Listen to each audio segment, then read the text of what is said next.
Hello everyone, my name is Cassandra and I am from Pink Lotus Mandala Yoga. I will show you some shearing methods today for your calves, your hips and the back. All you need to use is the roller.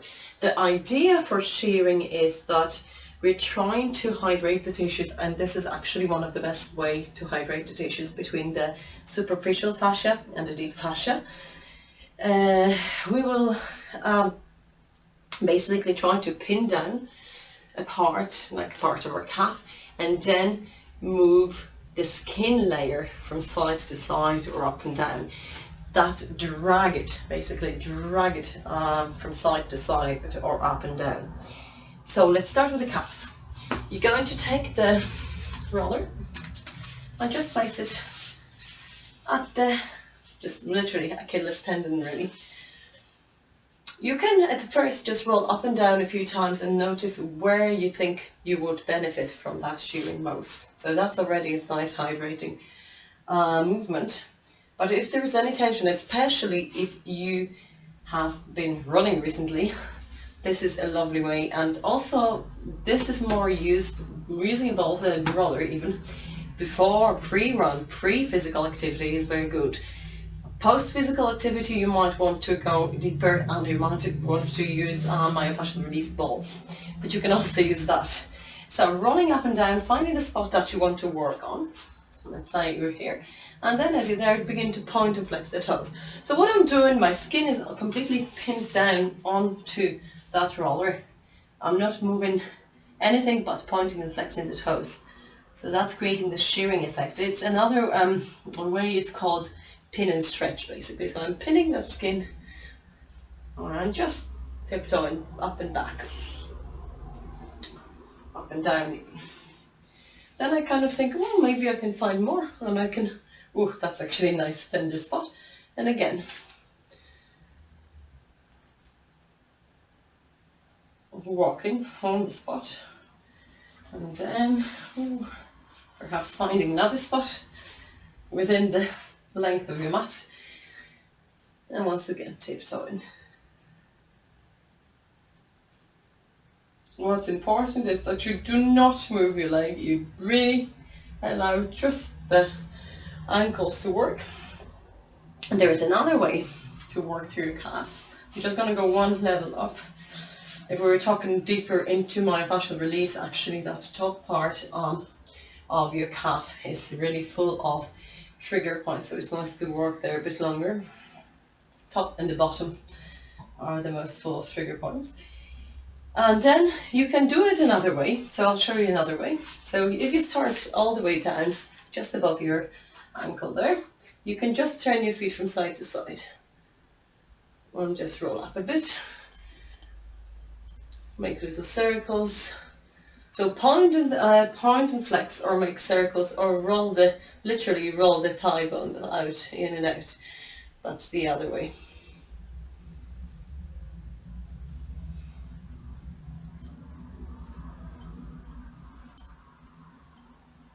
So it's internally and externally rotating your legs, and then you can roll up. As I said, the most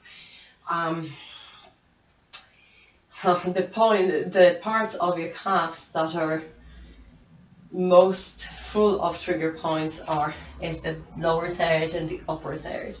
But we're just working on general hydration here. I'm rolling up towards the last point here, and I'm internally and externally rotating my legs. There's a bit of roll here. So I keep going. It might look to you as if I was moving them, but it's just the flesh around. So my leg is pinned and I just move the skin around there. As in opposed, if I was moving my legs fully, this is what it would look like, okay? So this is what it would look like if I was internally and externally rotating my thighs. But I am pinning and then I'm doing the movement. Lovely. Okay, so calves are done. Let's move on to hips.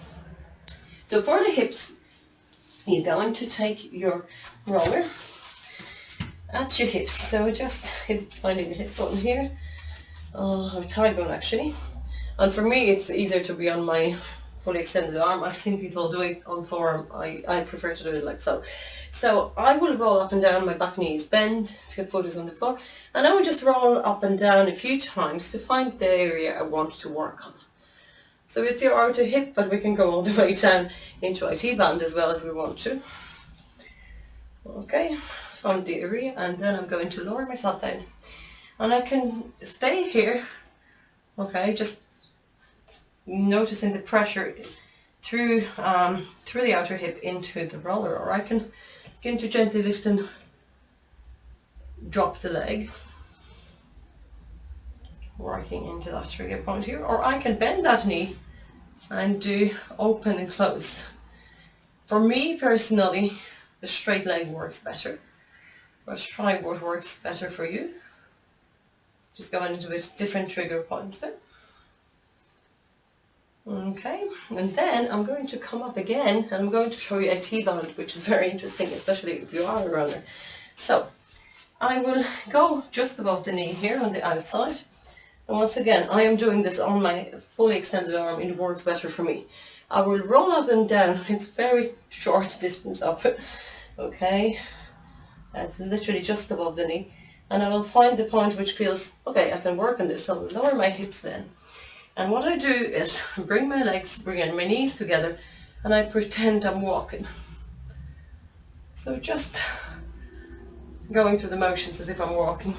Once again, you can probably even stretch, extend here and rest your head in your hand. Or you can just be on your forearms. Just walking. Okay, and just come out. Okay, and it's nice to just notice, okay, so we've done the right leg when it comes to the hip and IT band on both legs when it comes to the calves, but just noticing how it feels, different ways here. One of the things you can do is go into reverse tabletop, so turn your palms, turn your fingers forward, inhale, come up, and you might feel the difference on both sides here.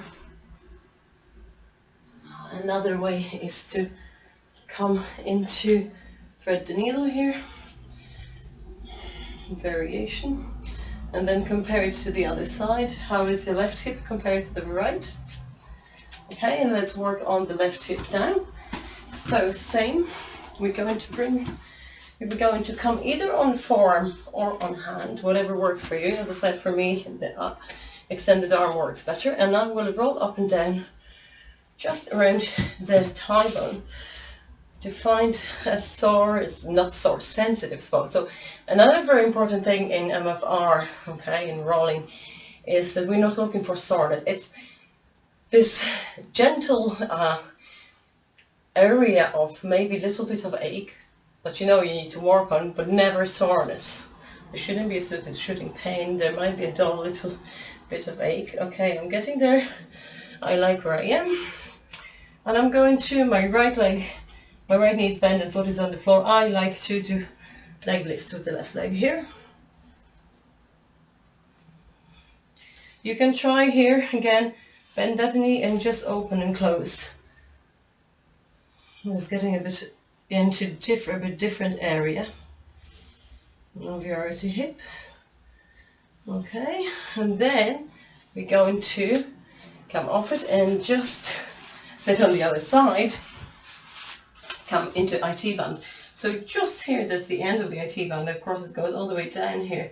But this is the area that often gets really tense and dehydrated. So this is where I want to go, just above the knee. And just search for a moment to just roll up and down. You can also roll up and down like so, if that works better for you. So just find the way that works better for you. And when you find a nice and juicy spot, the top leg is on the bottom, and just begin to walk in space.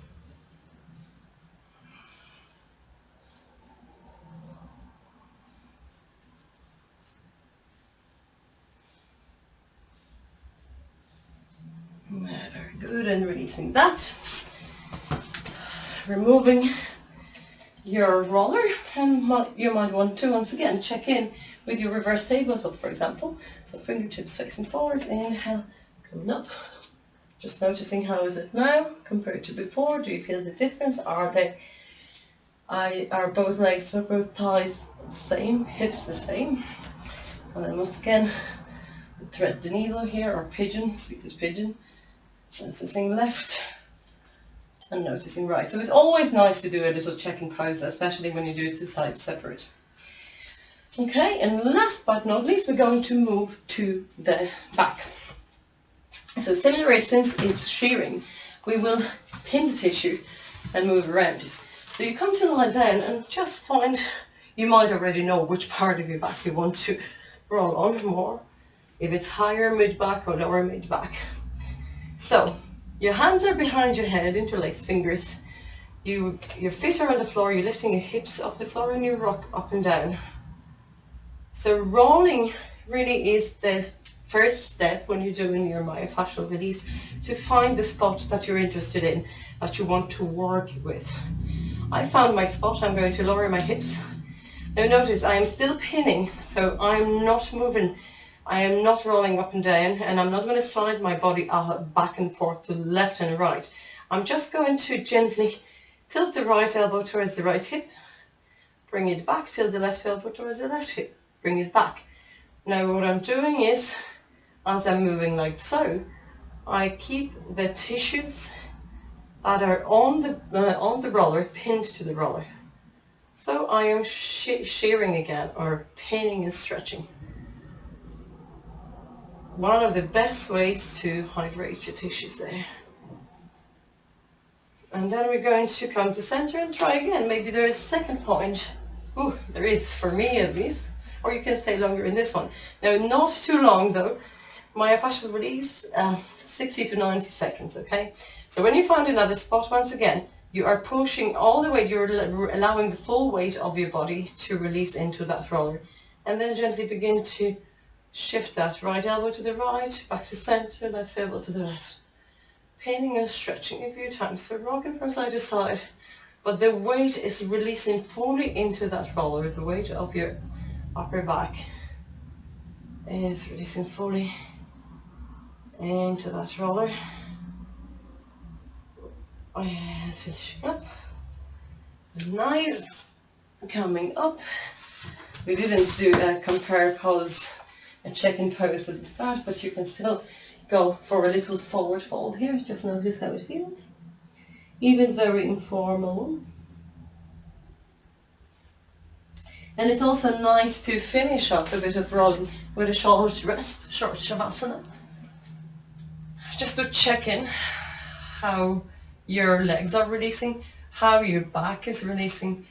You might notice that there is a completely different idea of the upper spine now, and the lower back, especially the lumbar spine, releasing towards the floor. So you might really notice your curves, your spinal curves, much more distinctly now. And if you're not going for a workout now, enjoy the rest. Have a lovely day or lovely evening. Thanks for joining me. Namaste.